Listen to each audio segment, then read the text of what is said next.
You're locked into Inception Radio Network, Superior, Wisconsin.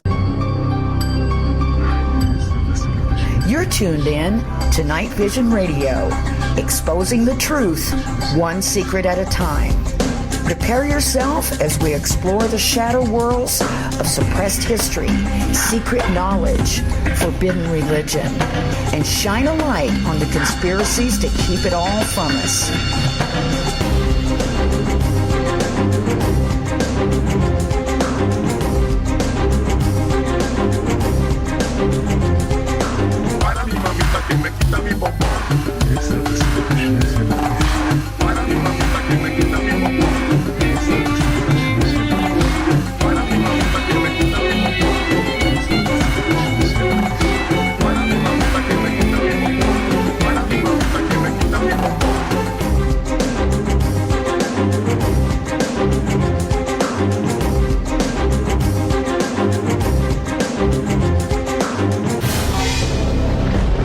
Welcome to NightVision Radio.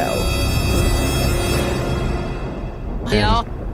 Hi, everybody. Welcome to the show. We've got a great one planned for tonight. Before we get started, I would like to first express our solidarity and our sympathy with our brothers and sisters in France who lost their lives in the name of free speech. It was a horrible, horrible act. And we just want them to know, the families, that we are all praying for them and that we wish the very best. And we hope that they will be shining lights to the rest of us not to cower, not to back down. There's nothing more important than our freedoms. And I think that we should all just not cower at these kinds of acts, but instead just show them that that doesn't work. It's not gonna stop us. All right. On another note, a much lighter note, a better note, I'd like to welcome, who I have in my home studio with me tonight, my friends who just arrived from the UK, David and Jeannie Pickering. They're great friends of mine, great friends of Henry Lincoln's, and also fellow colleagues of mine in the Henry Lincoln Archive Project. They literally got here like 5 minutes ago, and so they're listening into the show, and they're particularly interested in my guest tonight because he is delving into all kinds of subjects of interest to them. So tonight my guest is Louis Buff Parry. He's a codebreaker, and he's going to be breaking some news tonight right here on NightVision. Buff, thank you so much for joining us. Well, thank you for inviting me. Well, I'm so glad that you accepted it. I'm thrilled to have you.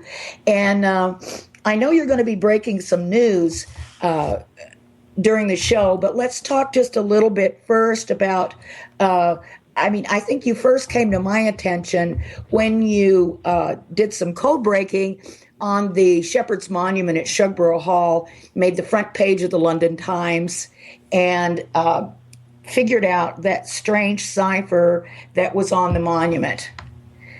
I think that's what you're best known for, at least to me, but you've been working on so many other things, Oak Island, the Money Pit, all kinds of research into America, into Oklahoma, the Native American people, the First Nations people in Canada.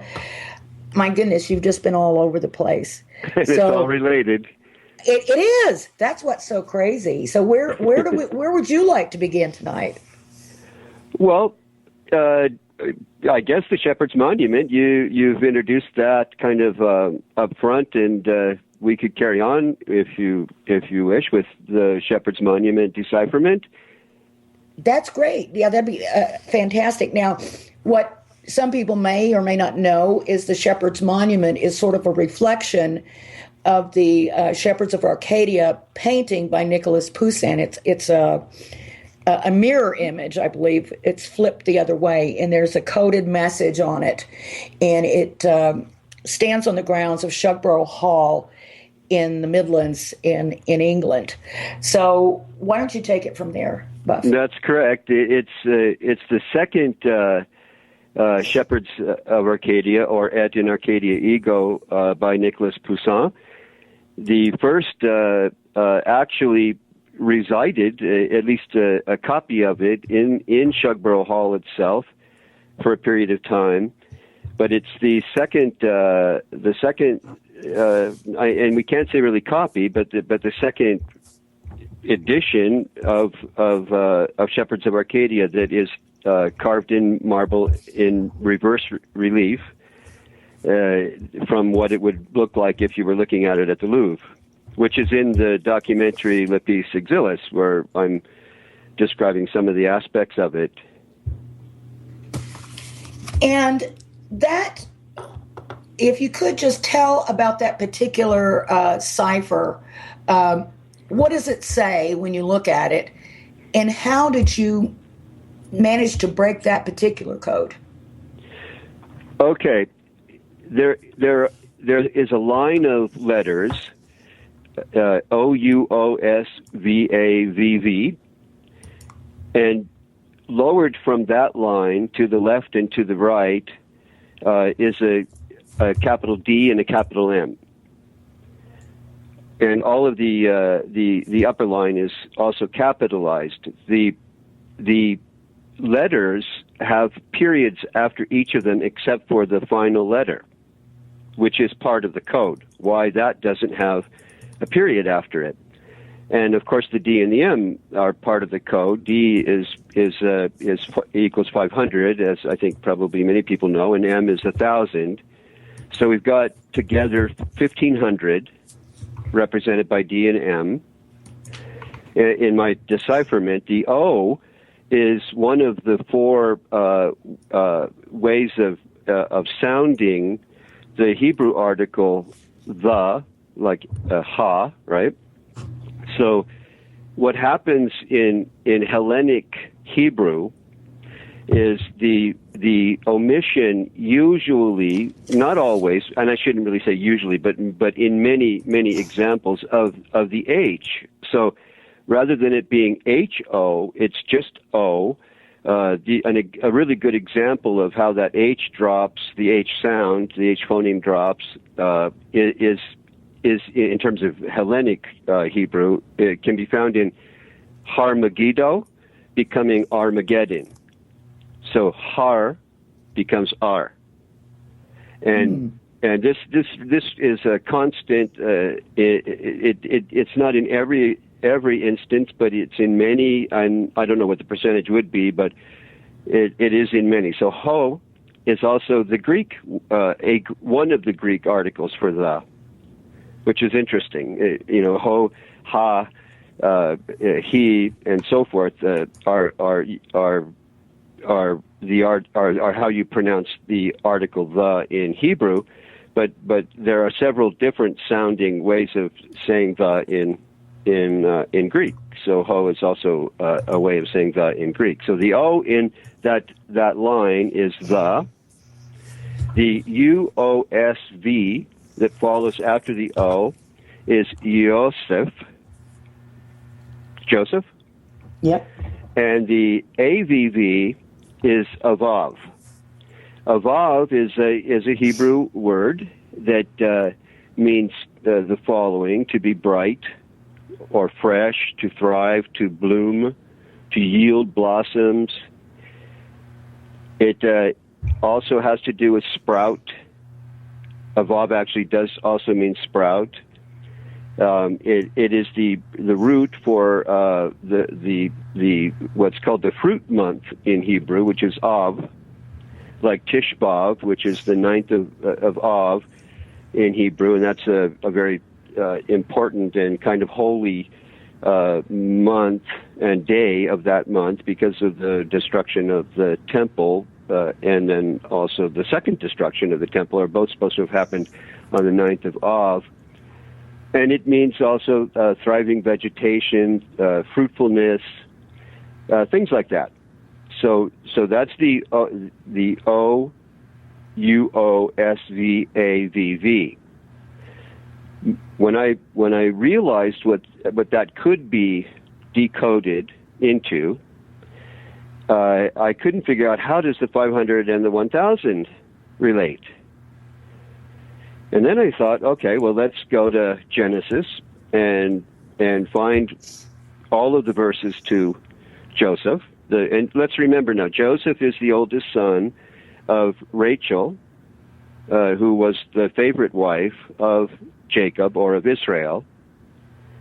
And this becomes very, very important in the really big picture of all of this, because his second son was Israel's favorite grandson. And, this is biblically well recorded, and, he's patting Ephraim, the second son, on the, I think it's on the head, and Joseph's asking his dad in Egypt, why are you doing this with my second son? It's my first son, Manasseh, who you should be paying more attention to, because he is my first son after all.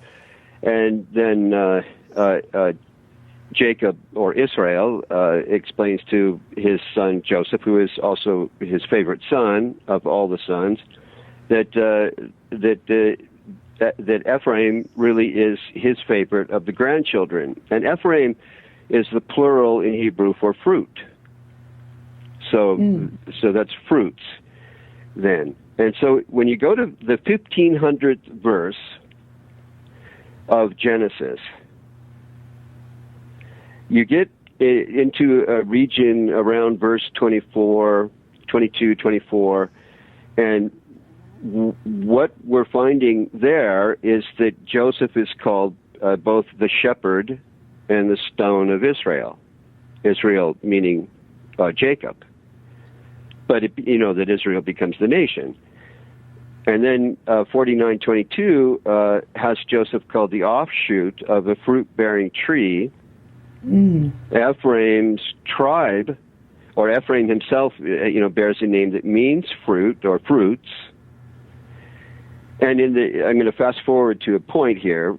In Jewish tradition, Judaic tradition, the tribes in Egypt in exile carried arks. So the ark of Ephraim bore the stone of Jacob and the headstone of the grave of Rachel. They were called Bethel stones or Bethel stones. So there we get the stone again with Ephraim, the fruits, of you see where I'm going here? Yeah, so you said Joseph, though, so it's the fruit of Joseph, right? Or Ephraim just means fruits. Right. But on the monument, didn't you say that it referred to Joseph, and then the next word had something to do with blossoms or fruit? Maybe I'm no, exactly. You're right, exactly. I'm layering this so that we are also dealing with the stone of Jacob and what happens to it in context. The pillow stone of Jacob. Yes. Which really, is the stone of Israel. In a kind of a double entendre sense, Joseph is called the stone of Israel, or the stone of Jacob, but it's in a broader sense the pillow stone, because this is what ends up in the ark carried by the favored son of Israel, by the favored grandson of Israel, who is Ephraim. I got it. Okay. And that's it. I'm giving you a really abbreviated kind of a definition or translation or decoding of that first of the line, OUOSVAVV. What I want to tell you tonight is that there is in Hebrew another meaning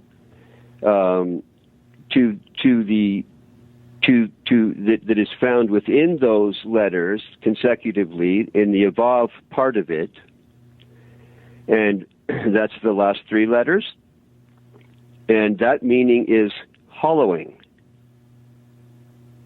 It even goes to the term used in Hebrew for flute, because it's a hollow reed. Right.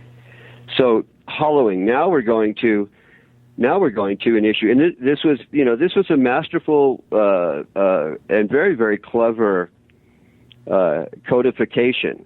When you think about it, assuming I'm correct in the decipherment, because when this stone that La Vérendrye found in Canada, or along the border area between Canada and the United States, it's reported by Alexander von Humboldt, the founder of ecology and volcanology, and the contemporary modern geography is really the result of Alexander von Humboldt's work. He become. I'm going to be going all over the place in this. All right, as ideas come up, Alexander von Humboldt is very important, and you can remind me of this a little bit later because of the year 1746. He's the only person that assigns that year to the time that stone that La Vérendrye takes out of the hollowing of the pillar, sends it to the Jesuits. They look at the inscription on it. They classify the inscription, and then it's sent en route to France.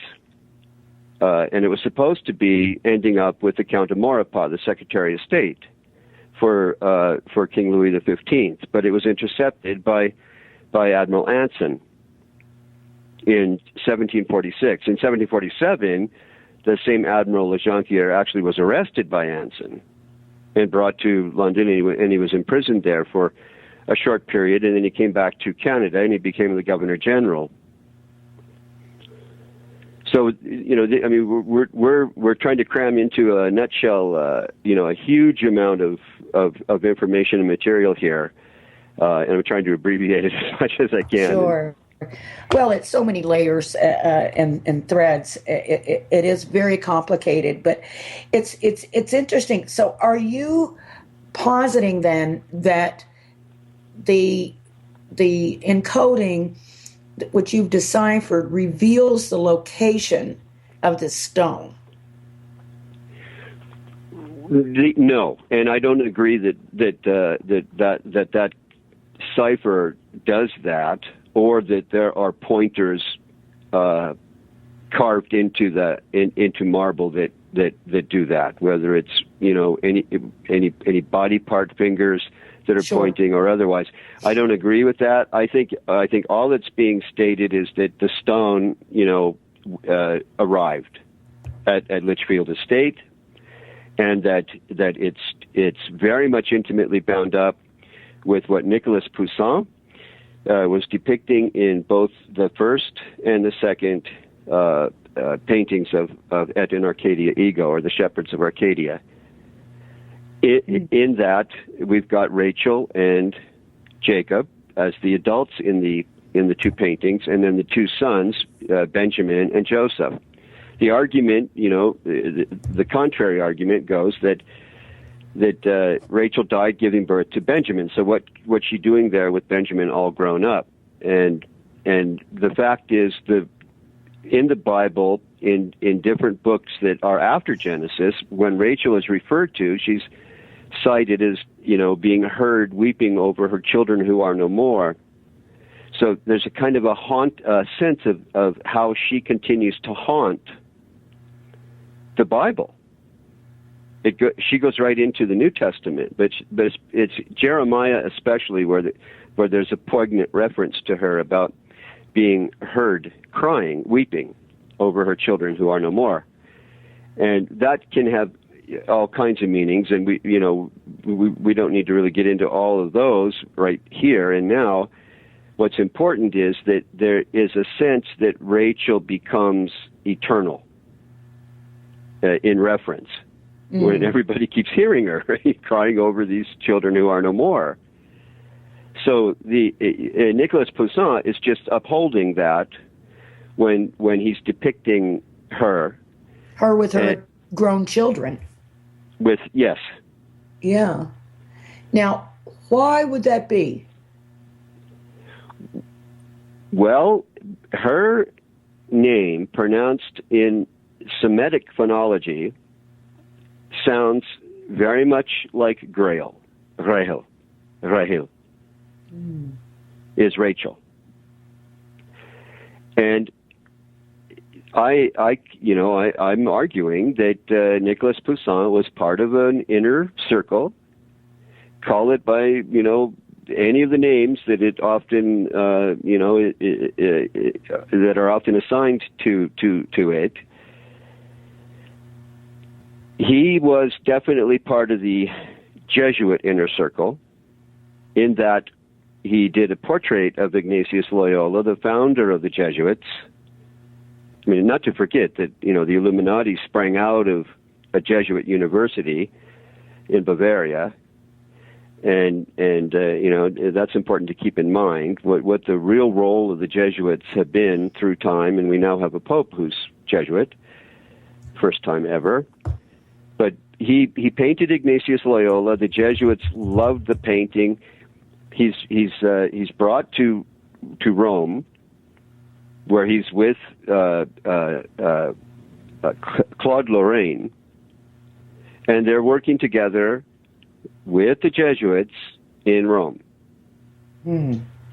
So he becomes associated, although he lived sometime before, with the Jacobites. And the Ansons were associated with the Jacobites. For those who take the time to do first-hand research in archives rather than secondary and tertiary work, they'll find out that the Ansons used to go and on horseback meet up with and watch the Jacobites march across their property en route to London. And let's not forget who the Jacobites are in this whole scheme of things.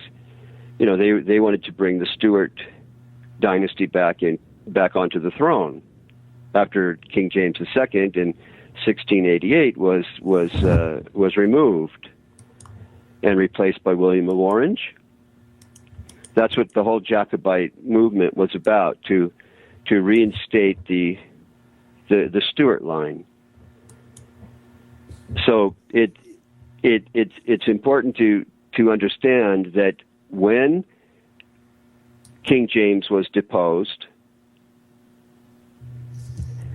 a movement started to restore his line onto the throne, and it was a movement that was made up largely of Scots, Presbyterian Scots, in large part, but Catholics, of course, because he was Catholic. And Quakers supported the Jacobite movement. The French, of course, did. And there were other supporters of it. But the Ansons supporting it at Lichfield Estate, who owned Lichfield Estate at the time, it brings up a lot of, perhaps in some minds, contradictions. And there's a lot of ambiguity about that, because they were Freemasons, and they had loyalty to the Church of England, seemingly. But that's true of so many others at that time. When King James II was deposed and William of Orange replaced him, there was uncertainty on the part of many leaders, many well-founded members of the aristocracy, concerning where their loyalty should be. Should their loyalties be associated with the deposed James or with the instated William of Orange? And because of the uncertainty, from 1688 and shortly thereafter, about whether or not there might be, the recapturing of that throne by the Stuart line, a lot of the well-to-do, the upper class, folks of England in particular, were uncertain about pledging loyalty. So the Ansons were very much in the middle. And on one hand, they appeared to have loyalty to the Church of England, but on the other hand, they did nothing to stop the Jacobites from marching across their property. and they enjoyed meeting with them and watching them move across their property. And this is well recorded. So this goes to a lot of the confusion around what actually was going on in those years, and what the bigger question is. What is it about the stewards that is so important? What do they possess? What is the key there? Is it the same key with the Sinclairs? So the Jesuit movement is central to the decipherment.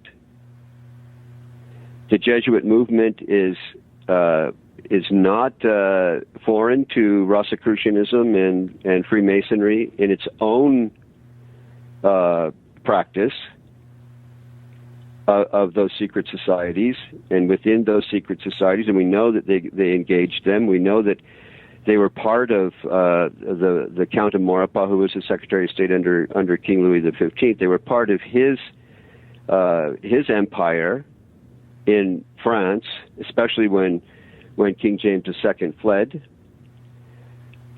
And we know that Secretary of State used to host secret meetings in a sacristy that he redesigned specifically for himself at Église Saint-Sulpice. Mm-hmm. His record is recorded by the Sulpician priest. They gave me, the full file on this. Yeah, I understand you had some amazing access there at Saint-Sulpice. Yeah, and interestingly so, because the production of the Da Vinci Code ended up with doors closed. They couldn't film in Église Saint-Sulpice, but we could. Wow! Oh, you filmed it. Oh, that's fantastic. That's in Le Piece Exilis. Oh, that's right.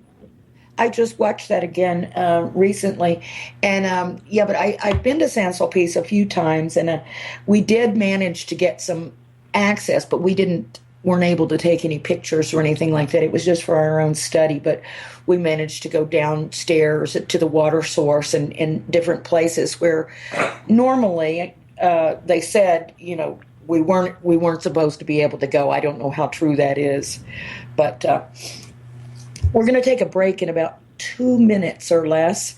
So do you have a closing thought here, or one that'll bridge us to the next half hour, Buff? Well, if we're going to be talking about the money pit at Oak Island, I think that yes, that's where we should go when we come back. Oh, that's fantastic, because Bill from New York in the chat room just asked, is there a connection between the Shepherd's Monument and Oak Island? So I guess we shall let you answer that question when we come back from the break. I can leave if there's a few seconds left. It was Nick Fielding who wrote the full-page feature on the decipherment of that code, who linked this work to Oak Island, and that was as a result of his access to notes and reports and what had been provided to Bletchley Park people, to the executives of Bletchley Park. And that's a really long story that I shouldn't actually start on this side of the break. Okay, yeah, the music is rolling now, so we'll be back in just a moment. We're talking with Louis Buff Parry and his amazing discoveries and decipherings, I guess you could say. We'll be right back. Radio Network, Chicago, Illinois.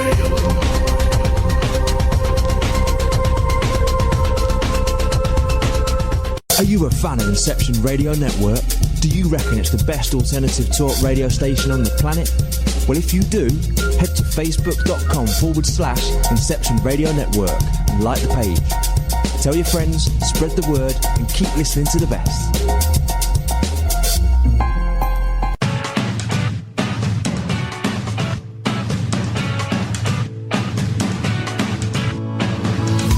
Hello, Inception Radio Network. Would you like your favorite show to be played again live on air? Well, now the choice is in your hands. With IRN's live request portal, an easy way to request your favorite show with a simple click. IRN's live request portal now gives you exclusive access to all the shows. How easy is it? Simply type a show name or a guest name, click request, even write a dedication message, and that's it. Try it now. Simply visit InceptionRadioNetwork.com, click on the live request tab under the show menu. Now playing your favorite show is just a mouse click away. Don't have a computer?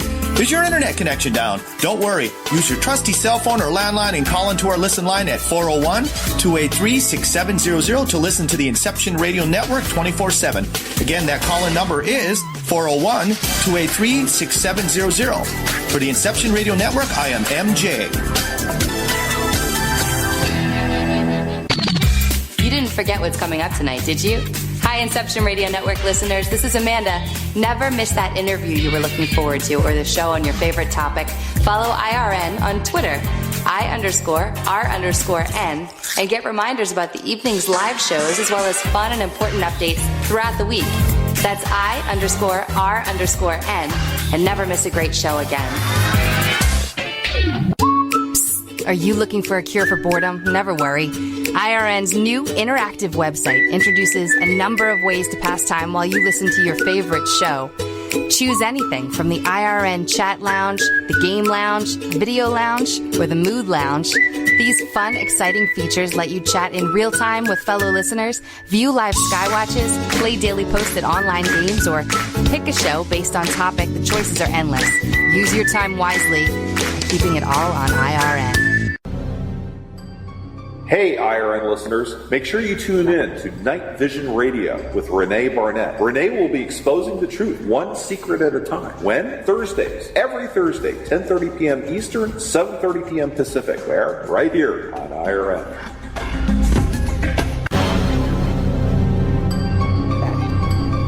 Welcome back. You're listening to Night Vision Radio. I'm your host, René Barnett, and we're talking tonight with Louis Buff Parry about his amazing discoveries.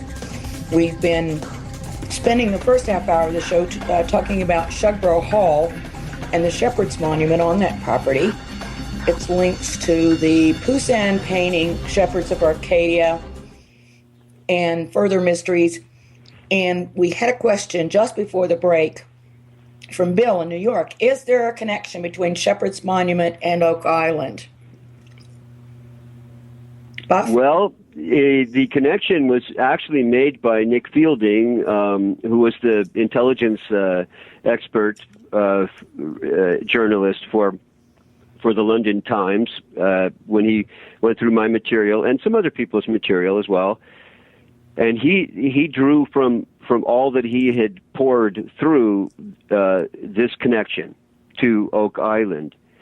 And it's amazing that at that time I was not so inclined to necessarily agree, but now having had a lot to do with the new research at Oak Island, I get the picture, and I think that there are a few people behind the scenes who have made this linkage in addition to Nick Fielding and now myself.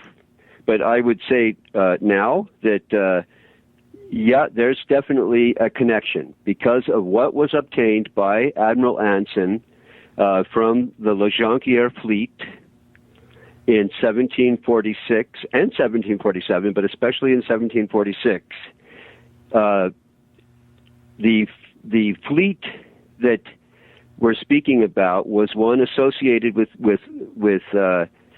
King Louis the 15th, and it was captained by La Jonquière, who became the Governor General again of Canada once he got out of prison in London after 1748.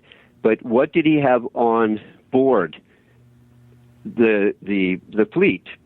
There was cargo, and that cargo, I'm arguing, included gold.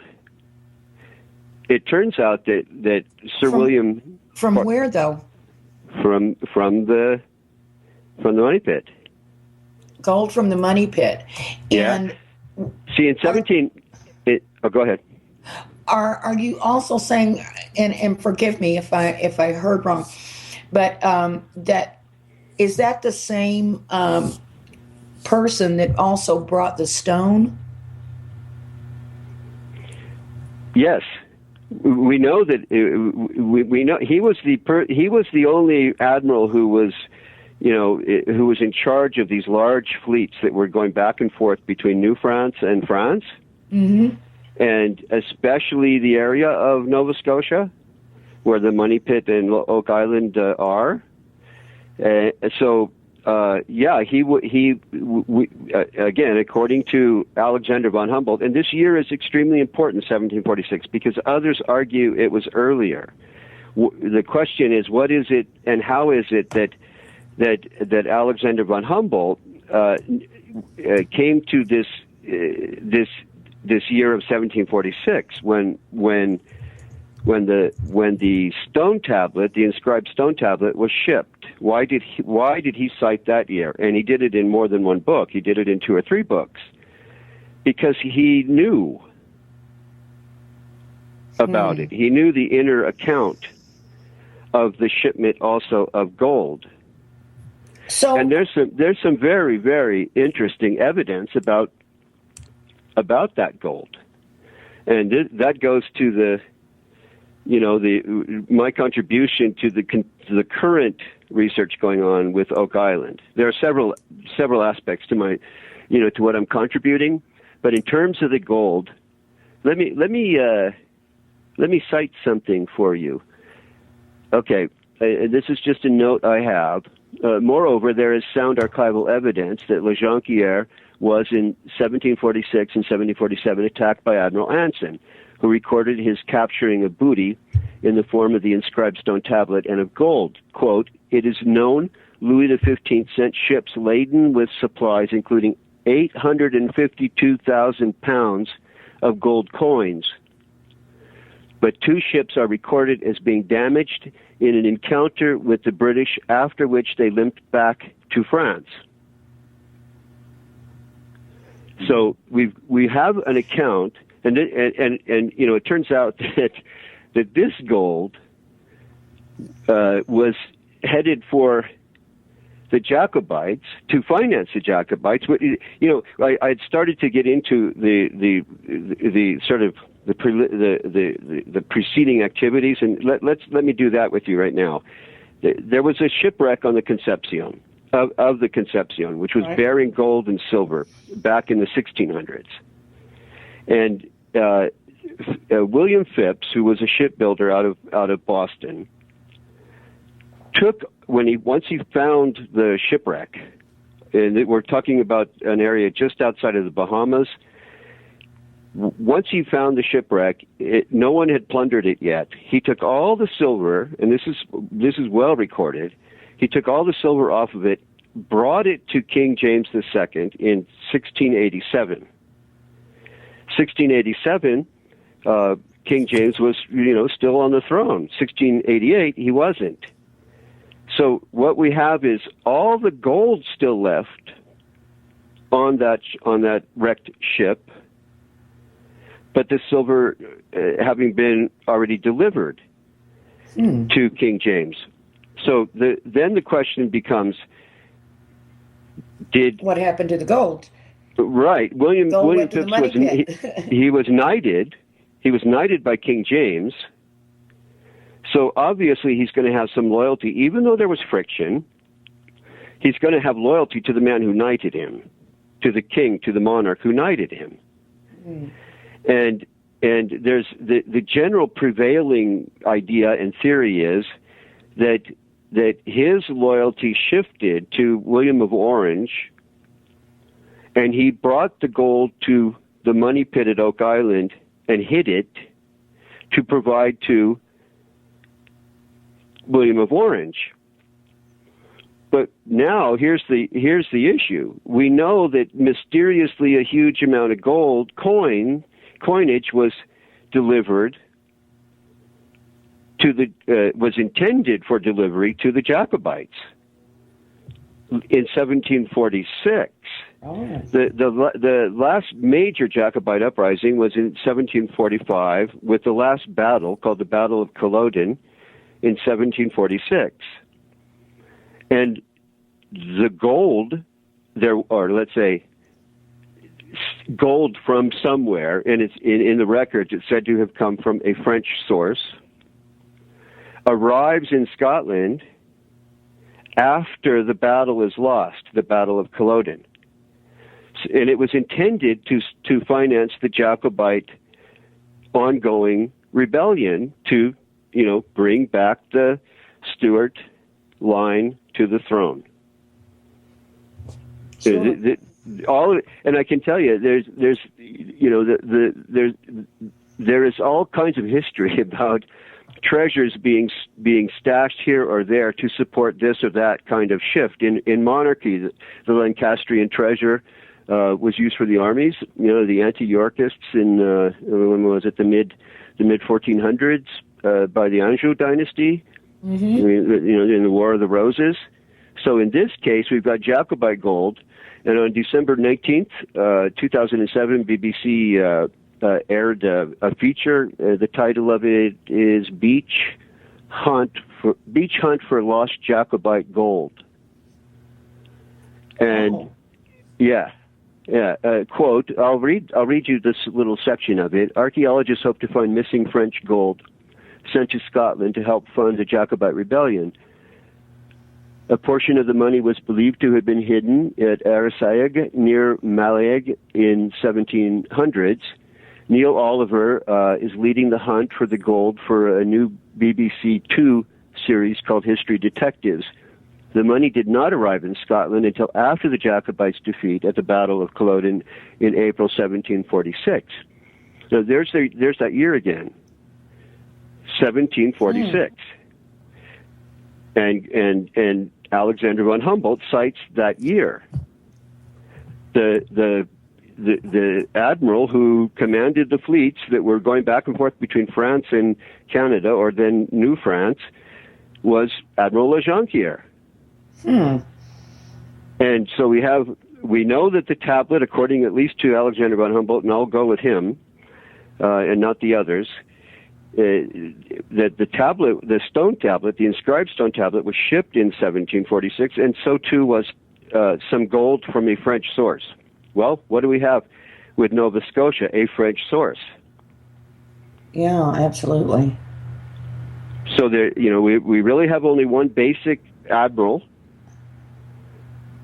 who had the authority at the level required to be bearing this kind of a treasure, bringing it across the Atlantic. And here's my argument, that the part of the fleet went north, and the rest of it was continuing when Anson commandeered what remained. The part that went north is the part that had the gold. And by the time it was delivered, Battle of Culloden was lost by the Jacobites, so there was no way that they could use it to finance their ongoing rebellion. But here's another little quote for you that the archaeologist provided to BBC. Oliver said the clues to the possible location were contained in a letter believed to have been written in October 1746. He said, quote, "It appears to be a deathbed confession from a Jacobite who took some of the money and hid it. Apparently he was so tortured from having taken some of the money. He says in his letter that he didn't know what it was when he took it. Then when he found out that it belonged to his rightful prince, he made his confession to make sure it got back to its rightful owner."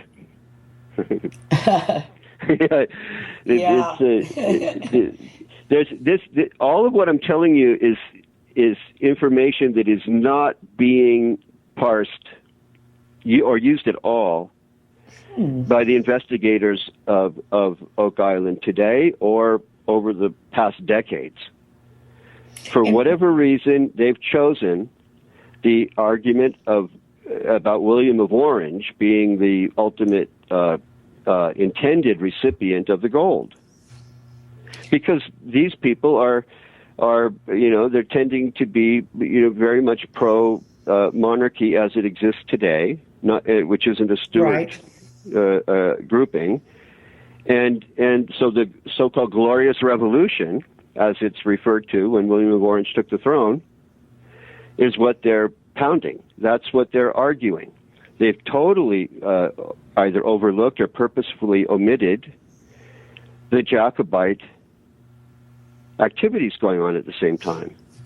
And it's unfortunate that they're doing that, because I think this is where all of the answers lie. Wow. Do you mind taking a couple of questions from the chat room, Buff? Sure. Court wants to know, is the Marquis de St. George related to the stone that Anson captured? Did he relate to it? I guess, is he related to it and somehow or related to the story? Not that I'm familiar with. Is there a connection? I think is what he probably meant. Okay, and he had a second question. He says, what is the Jacobite connection to Santiago de Compostela? Is there one? Well, I'm not sure what he's getting at there. What is he asking about? There could be 20 answers to that, or none. I see. I don't know. Maybe he'll clarify. I mean, if he could get a little bit more specific on it, that would be helpful. He can hear it, so maybe he'll shoot a more specific question through on that, exactly what he's trying to get at there. So, Court, let us have it. And Bill from New York says, what are your thoughts on a possible location of the Holy Grail? Okay, see,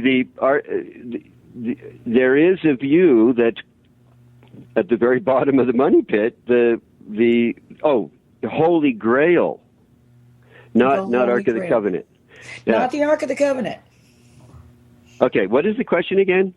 What are your thoughts on a possible location for the Holy Grail? Well, the Holy Grail, it's pretty well understood that the Holy Grail is a number of things, not one thing. Rachel was the Grail mother. There's no question in my mind about that. Her very name is pronounced Grail, Rahel. Mm-hmm. And Joseph lives out the Grail romances through the sacred chalices that he deals with when he's in Egypt and becomes the vice regent under the Pharaoh. That's a long story in itself. So it is a woman, and I think we can thank Bejant, Lincoln, and Lee with Holy Blood, Holy Grail for that, and also Dan Brown, if nothing else. It is a cup. The cup. The interesting aspect to this cup, to this chalice, that is supposed to have been used at the Last Supper and caught the blood of Jesus. Okay, Joseph of Arimathea is associated with it, and he is supposed to have come from the tribe of Benjamin. In Genesis, we have Joseph hiding a sacred chalice in a sack that Benjamin has, that he has brought with him, with his brothers who have come down from the Holy Land to Egypt. And so that cup, that chalice, is last associated with Benjamin. And then, fast forward to the events around the Last Supper and the crucifixion and the capturing of blood of Jesus. That goes to Joseph of Arimathea legends. And he is associated with the tribe of Benjamin. So there's a continuity in terms of the eponym, in terms of the tribe of Benjamin. And Benjamin, not to forget, was the younger brother of Joseph, and who was, the child being born when Rachel died. So, going back to the question, we've got a chalice, we've got a woman, a mother, but in the Grail romance literature of Europe, we also have a stone, and it's very clear. Wolfram von Eschenbach states explicitly that the stone is the Grail, and the Grail is the stone. So, what stone are we talking about? It clearly has some concavity because it's what was also used to deliver roast lamb or cooked lamb at these kind of Templar-like gatherings. And so we've got the Grail being a stone or stones, and I would argue that it's the two stones. It's the pillow stone of Jacob and the gravestone of Rachel that were in the ark that was carried by Ephraim in Egypt. Go to the Jewish Encyclopedia. There are several different sources for this. If you look up Bethel or Betel, the Betel stones, you'll find this. I'm not saying that this is biblical, but it's certainly in Judaic tradition, and it's referred to in other Judaic sacred writs beyond the Bible. So the Holy Grail is really a complex of objects and entities and a great woman. So to say where is it, or do I think it's located here, there, or somewhere else, is a question that needs to be addressed in relation to each of the Grail objects that have been identified, one way or the other identified. Do you think it could be a series of items that are kept together? Well, Rachel, haunts us through the entire Bible, so she may still be doing that. The stones, Rachel's stone and Jacob's stone of destiny, and each of these titles and references cause a huge amount of confusion. Stone of destiny. You go to Edinburgh, you go up to the castle, you see the stone of destiny on display.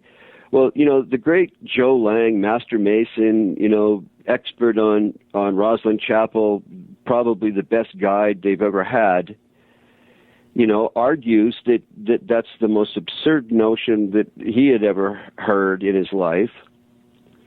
That he calls it this sewer cover is being called the Stone of Destiny, when the Stone of Destiny's identity is the pillow stone of Jacob. So the pillow, and that's not my, discovery. That's standard understanding. The pillow stones are all concave. They're small, in the sense of something you put your head into, the back of your head and the nape of your neck. And pillow stones were used all throughout the Middle East. And if you go to the Round Church of Temple Church in London, in that financial district, you find the Templars' effigies, heads on pillow stones, real pillow stones, yes, like Jacob would have had. So this great, big, huge, monstrosity that's on display in the castle overlooking Edinburgh is definitely not the Stone of Destiny. It has been used, and it's been put in the coronation chair underneath the seat, for years and years and years. But that's not the stone that the Picts sat on. When there was coronation, that's not the Stone of Destiny in terms of it being Jacob's pillow stone. Because let's not forget, Jacob stood the pillow stone upright. That's why it's also called Even Shatia in Hebrew. That means the stone standing upright. And he poured anointing oil on it. Well, if you look at how big the stone is in, that so-called Stone of Destiny in the castle, overlooking Edinburgh, there's no way he could have done that except by a miracle. And then he would have carried it around with him, nor would anyone have been able to. So, we get a situation here of a lot of legend and sacred writ and mythology and wishful thinking stirred together. And it's really hard to separate, those components from each other to make any sense out of all of this. The stone of destiny is Jacob's pillow stone. So it's a stone that, can be carried in one hand. All pillow stones were portable and had concavity for the head, so you could have a comfortable sleep in the desert. I see. Now, I do have a little bit of clarification from Court on his question. He said, my research indicates a strong connection between Admiral Anson and Santiago de Compostela. Many Scottish Jacobites value this place above all. Reference Iago is James in Latin and Spanish. Okay, reference Iago is James in Spanish. And Latin says James. Iago is James in Spanish and Latin. He says. Iago is James in Jacobus and Jacomus is the linguistic trail. Do you want to go over that? James, how does James come out of Jacob? See, when the name moves to Europe, Jacob or Jacob is called Jacobus or Jacobus. Jacobus becomes Jacomus. And Jacomus is what produces James in the Greco-Latin concatenation along the way. I thought Iago was Jock. Oh, no. We have about a minute to go for the break. So I'm not sure if there's any more that you want to say about that relationship to the Jacobites and Santiago, or if that clarifies what he was getting at. Yeah, we'd have to get to the etymology of these terms. I think I need to speak with him or correspond with him directly on this to get some clarity. I'm not disagreeing with Jacobite associations. It's what is the etymology of the terms, because he brought that up. Got it. And Jacob becomes James through this very convoluted process, and it's Jacobus, Jacomus. In the Greco-Latin, concatenation of the name into Europe, and what ends up as James. I've got a counter theory to that theory. Can you hold that for just till we get back from the break? The music's rolling, and we're going to be back in just a couple minutes with more Louis Buff Parry. Stay tuned. You're listening to IRN, the Inception Radio Network, Chicago, Illinois.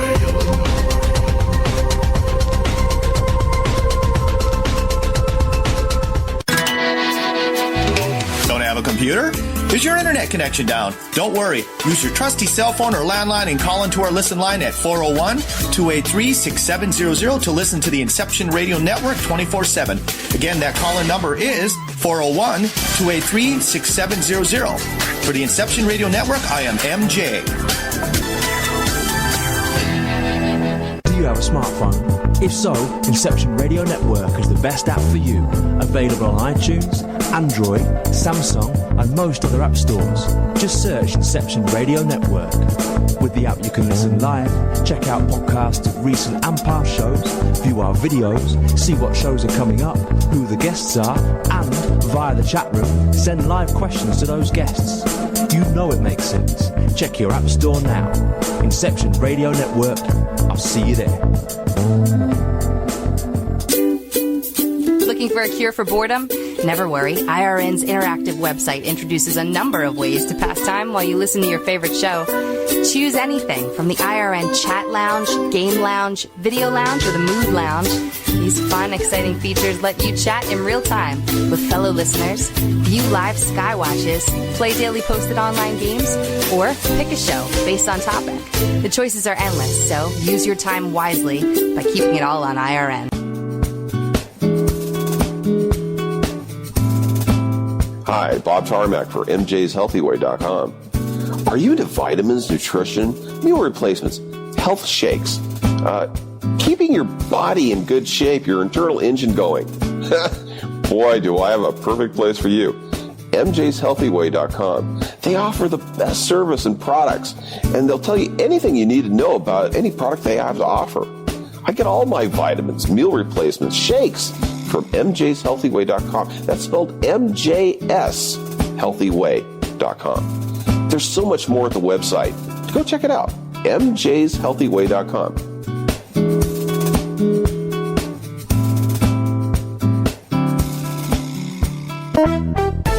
Hi, Inception Radio Network listeners. This is Amanda. Just a reminder that Inception Radio Network is on Twitter. Follow us at I_R_N and keep up to date about who's on tonight, what interviews they'll be doing, who's guest spotting, what topics they'll be covering. Tweet to us, tweet about us, retweet topics to your friends, and most importantly, never miss a great show again. That's I_R_N.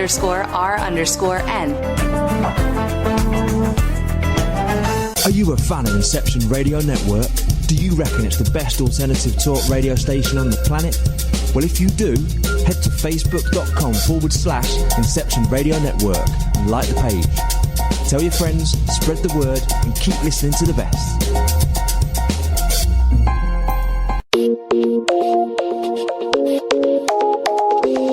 Hello, Inception Radio Network listeners. Would you like your favorite show to be played live on air? Well, now the choice is in your hands with IRN's Live Request Portal, an easy way to request your favorite show with a simple click. IRN's Live Request Portal now gives you exclusive access to all the shows. How easy is it? Simply type a show name or a guest name, click requests, and even write a dedication message. That's it. Try it now. Simply visit InceptionRadioNetwork.com. Click on the Live Request tab under the show menu. Playing your favorite show is just a mouse click away.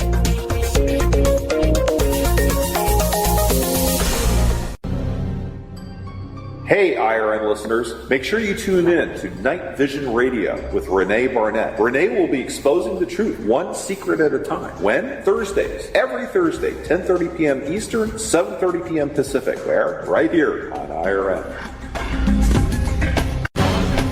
Hey, welcome back. We're heading into the final half hour of Night Vision Radio. I'm your host, René Barnett, and we are talking with Louis Buff Parry about his sojourns and his work, his research, his discoveries, and his code breaking. So, yeah, I don't know whether that clarified anything for you regarding the Santiago de Compostela question, but I think you guys can, as you said, maybe you'll need some clarification. You can check with each other off the air. Yeah, it's a parallel question to the central subjects that we're talking about right now. Sure. And it's important. There's no question about it. But there's a whole lot more to cover. I think in terms of the two the two intrigues, the money pit and Jacobites and all of what we're discussing, the decipherment of the code. But just really quickly on some of these name confusions. It is believed that the name James comes from this kind of very convoluted route of the term Jacob or Jacob, Jacobus to Jacomus, then producing James. My issue with that ultimately is, the brother of Jesus was James, and James was the first congregation leader of the church. In the Holy Land. We're not talking Peter now, and so James has Jama is rooted in Semitic languages, and it means the congregation. And my issue is, a lot of people mistranslate through history, and sometimes we get stuck in a mistranslation, and we assume, like, some paradigms never leave when they're frequently proven, incorrect. Sometimes translations stay, even if they're not correct, because no one's challenging any of it. But the fact is that James, it sounds more like Jama or Jam than it does Jacob. Yes. and after all, the first prayer leader was, James. Or James yes, is said to have been selected to continue the church or be the head of the church or be the head of the Jesus movement. Mm-hmm. After Jesus was gone. Is that correct? So how did we get Peter? Well, Petros is where Peter comes from, and that's Simon, right? His name was Simon. And Jesus makes reference to, this will take us back to Nicolas Poussin, because he does a painting of Peter with something written across Peter's forehead. This is in Edinburgh. It's in the room of paintings of Nicolas Poussin, of all the sacraments. And Nicolas Poussin painted all the sacraments. He paints across Peter's forehead, a word that has nothing to do with Peter. It's kippah. And Caiaphas, the head of the Sanhedrin, the head of the priesthood, comes from, it's a Greco-Latinization of kippah, Caiaphas. And that means head. The second meaning in Hebrew of it is rock or stone. In Greek, rock or stone is Petro, or Petros, and Peter comes from that.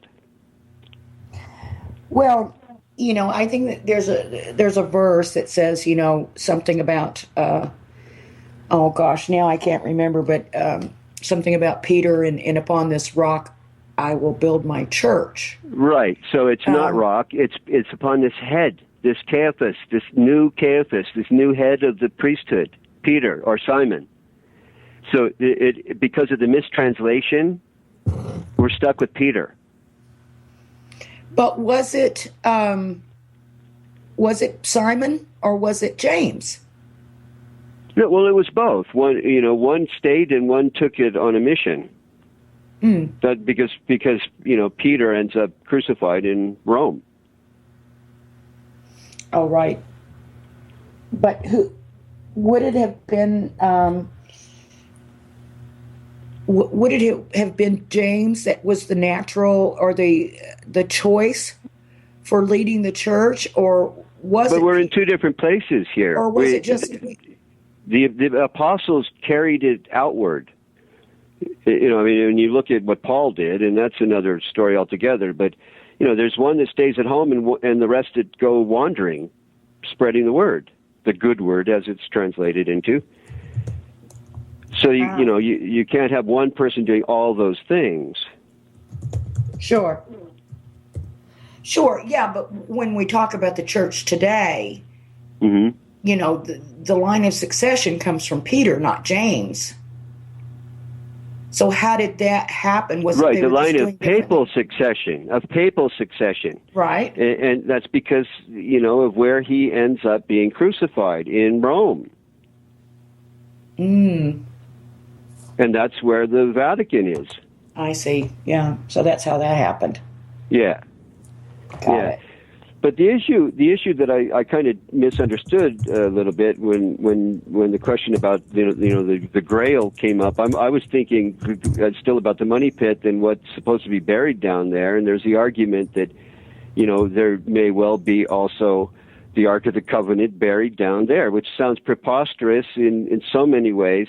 But when you try to think about it logically and reasonably, there is an argument that can be made.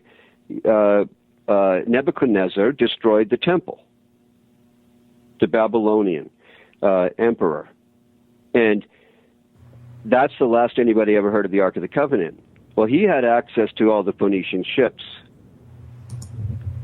and Phoenician ships we know were virtually circumnavigating the globe at that time. So there's a reasonable, argument. The question is, where did the pit come from then? Was it constructed by Nebuchadnezzar's forces on Phoenician ships, bearing the Ark of the Covenant and hiding it there, or, just what are we talking about? When you see the new series on it's called The Curse of Oak Island, and there's been 2 episodes or 2 seasons of it. I think it's episode 3 of the 2nd season, the one that's just ending now, that is called The Eight-Pointed Star, and it's an argument given about a petroglyph that has a kind of a carving of a very, very strange octagon that just happens to be very, very close in form to the Star of Asher. And the Star of Asher was the star of the Assyrians. And, so I'm working on a project that deals with Chief Joseph's little clay-baked tablet that has a cuneiform inscription. It was taken from him in 1877. So I'm making a link to these octagons and the Star of Asher and the star that's supposed to be close to the money pit. And you're talking about Chief Joseph of the Nez Perce tribe, right? Exactly. Who was arrested in 1877, and his medicine bag was confiscated from him by U.S. Army General Miles. It was deposited at West Point, but that in the money bag was this little cuneiform inscribed clay-baked tablet.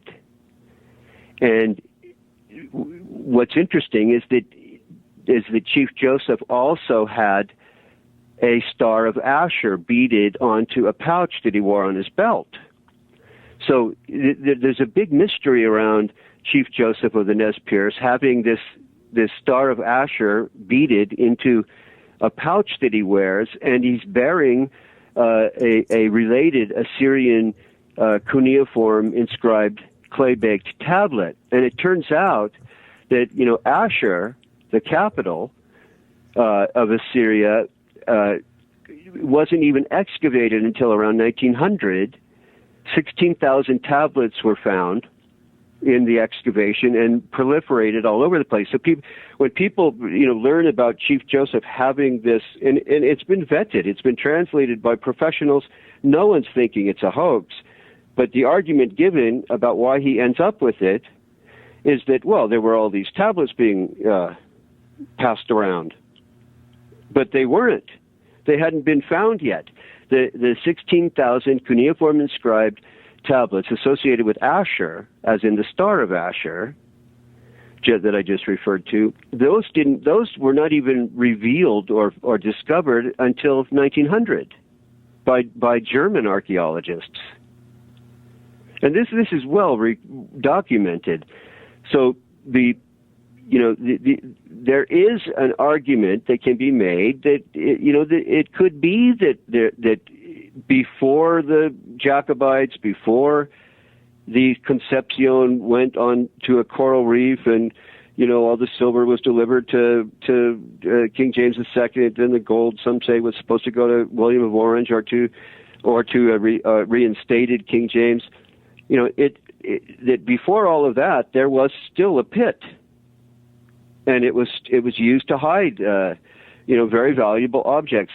And one of the most important points to all of this is one has to answer, this question to, I think, be able to really justify the argument that gold was put into the pit for this purpose of William of Orange.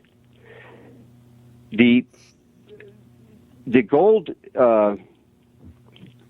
was put into the pit in this theory by Sir William Phipps, who then, who had retrieved the gold after all of this business with the silver in 1687. In 1688, He's got the gold now, and he's stashing it in the pit. This is not my theory, but it's theirs.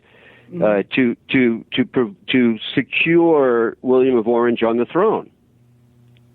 But here's the problem: there was an indigenous native confederacy called the Wabanaki, and the Mi'kmaq, who were the dominant First Nation of Nova Scotia, including the Money Pit, were part of the Wabanaki Confederacy. They sided exclusively with the French. The indigenous peoples who sided with the English were called the Iroquoian Confederacy. There is no way, there's no possible way that the Wabanaki Confederacy members would have allowed pro-English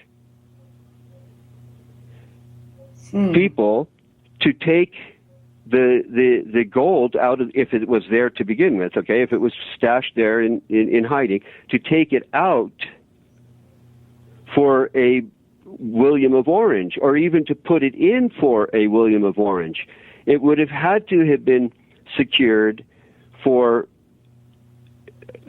King James II, because the Wabanaki Confederacy wouldn't have had it any other way. Well, now, the Iroquois were backing the English, right? Right. And I think the Iroquois Nation, there's a relationship between them and the Cherokee Nation. Right, because the Cherokee are Iroquoian.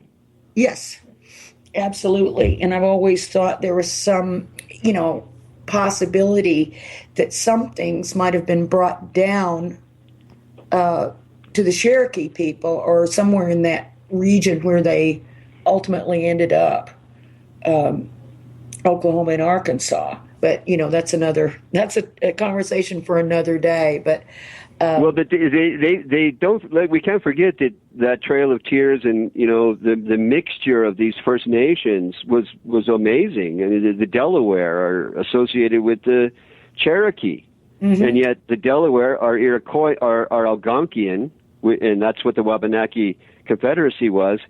Where the Mohawk and I shouldn't throw the Mohawk into this, but the Cherokee were Iroquoian, and yet they had to coexist because they had a common oppressor. So much of this is going to be fleshed out in my new YouTube channel that we haven't put anything into yet. I've got a group of students who put up a YouTube channel called Truth in the Buff. For my work, and is it going to be truthinthebuff.com, or I'm not sure. It's already now secured, and I don't. However, you get into YouTube and all of that is in terms of finding the names of channels. Yeah. So it's going to be a YouTube channel for just yours. Okay, so that should be pretty easy. For just my work. It's not like La Piece Exilis is posted on YouTube independently on its own, and it's not in a channel, so and that's gone viral. And I'm trusting and hoping that the channel does as well, or better. I'm hoping much better, because you're going to find a whole lot more information that is concise and maybe much clearer than it's given in La Piece Exilis. So I would encourage any listeners to really go toward the channel. For the new updated information that is in La Piece Exilis, but it's going to be much more much tighter, much more grounded, much more verifiable, and more deeply researched. Wow! So now so we're going to be looking for that new channel. Now you have a website, lewisbuffparry.com. So perhaps also maybe they'll post about the YouTube channel, I hope, but it should be able just to go on YouTube and do a search for you. Yeah, I think that's probably the best way to do it. I haven't updated that site, and it's just a long story. My whole life was a long story. I haven't been able to tend to the site. I've got a group of students who want to do the YouTube channel. I'm putting everything toward the YouTube channel now, not to the lewisbuffparry.com, although there's an awful lot of good information in there. in terms of a global speaking tour that I had.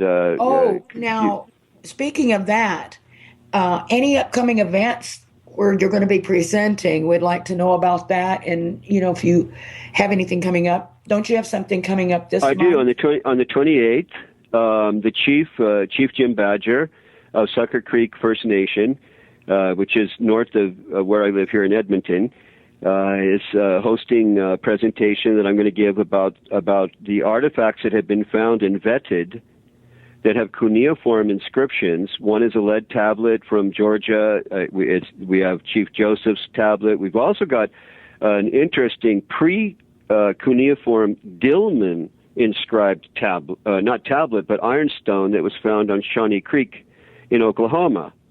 And that's so amazing. I'm going to be presenting all of that. And I'm going to add a little bit more in terms of the incredible and verified cuneiform inscribed artifacts that have been found in Peru and Bolivia. Now, just to point out how amazing that is, cuneiform is the earliest form of writing known. Is that correct or not? Well, it depends on how you define writing. How do we define writing? Cuneiform precedes Egyptian hieroglyphs, yes. But so what are all of those petroglyph sites and pictograph sites bearing, if not some kind of writing form? There's something called Great Basin Curvilinear. I decoded that is that deals with the way that the First Nations of the American Northwest recorded directions, trails, undulations, and topography of land, and that's a form of writing. So, cuneiform has been considered the oldest form of writing. You're quite right that it has been considered that, but now Dillman has been deciphered by Dr. Ali Akbar Boshiri of Bahrain.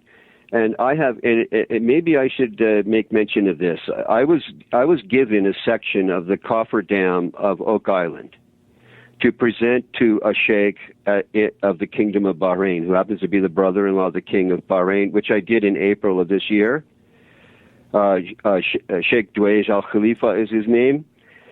There's interest in what the next step really has to be at Oak Island and the Money Pit, which is to have a freeze frame or circle frame to keep the water out of the Money Pit so you can get right down to the bottom of it.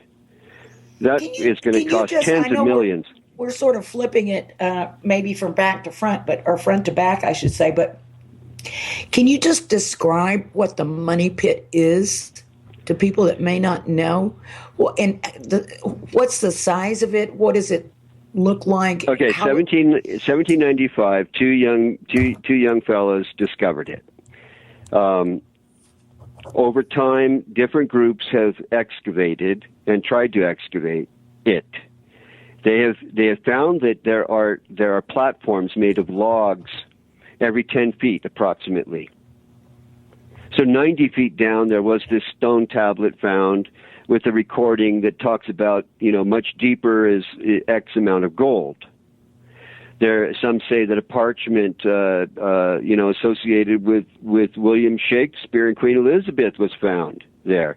One thing is certain, coins have been found. Spanish coins, and dating to the exactly appropriate time when the Concepcion ran onto coral reef. So I keep going back to that. The early possibilities I'm not ruling out. It's a little bit far-fetched to think that the Ark of the Covenant is at the bottom, but there is an argument that can be constructed that is sound and reasonable and it makes sense. That 6 people have died trying to get to the base of the Money Pit. How did they die? From cave-ins and? Yep. Collapses.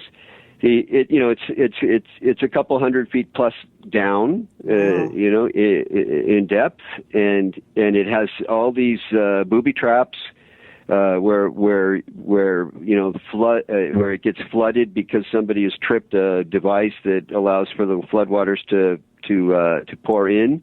Weren't the Knights Templar known to have done that in various places? That's the Templar theory. I'm not saying that they're.